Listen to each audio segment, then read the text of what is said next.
Okay, so today I am going to be talking about the Gestalt principles and how they apply to UX design. So for today's agenda, I'm going to be giving an introduction, a little bit of history on the Gestalt principles, and then we'll dive in and explore each principle individually, and then we'll have a Q&A. So the origin of the Gestalt principles. During the 1920s, German psychologists, I'm going to try my best to pronounce this, Max Wertheimer, Kurt Koffka, and Wolfgang Kohler, they studied human perception and chaos. They were trying to understand how the human mind makes sense of all of its surroundings. They theorized that we tend to group elements, recognize patterns, and simplify complex imagery. So this became known as the Gestalt principles. Since their conception, it's debatable 5 or 7 Gestalt principles, but I'm going to be talking about 5 today. Those have been prevalent in psychology and very useful for UX and UI designers. So now I will dive into the 5 principles, but before that, I just wanted to brighten up everyone's Friday a little bit, so I will be giving additional examples with my dog, Lori. So first, I will be talking about the law of proximity. In the law of proximity, we tend to group together elements that are closer to each other. So we have milk bones on the left and right paw, separate groups. But of course, I'm going to give text examples so it's more understandable in UI. Things that are grouped together, they don't necessarily need to have explicit containers grouping them together.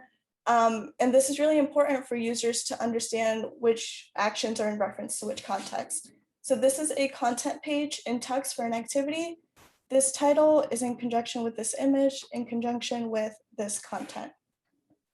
Next, we have the law of similarity.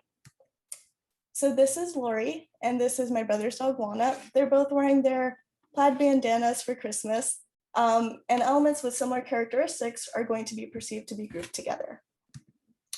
Having elements with the same visual characteristics in UI, such as color, font weight, font size, that really helps to show those elements that are on the same level of hierarchy. This is the original dashboard for text, and we can see these activities, they have the same font, color, weight, and you can see that it's easily identifiable that these are all activities. We have now the law of continuity.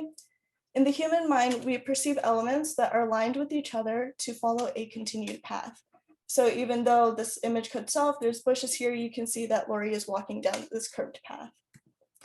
This helps to guide a user's eye towards an intended direction for providing them with important or relevant information. Over here in the history bar in text, we can see this different opacity in the fading indicates to the user that there is more content to scroll up, and this viewport where it cuts off suggests continuity because it allows the user to know that there is more content below and they can scroll to it. Next, we have the law of closure. Our minds tend to fill in the gaps of elements that might have missing parts. So even though the shadows are blocking off Lori over here, your mind can still perceive that this is a whole incomplete puppy.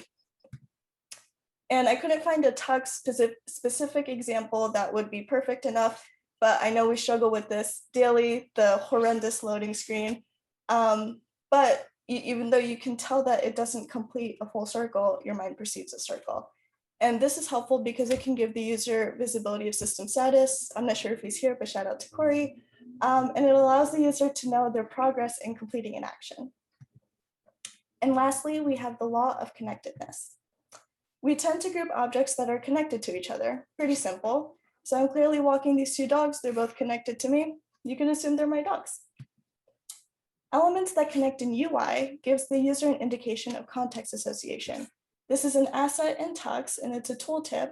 So by hovering over this tile, we can understand that this direction is in reference to that tile. And that's all. Anybody have any questions?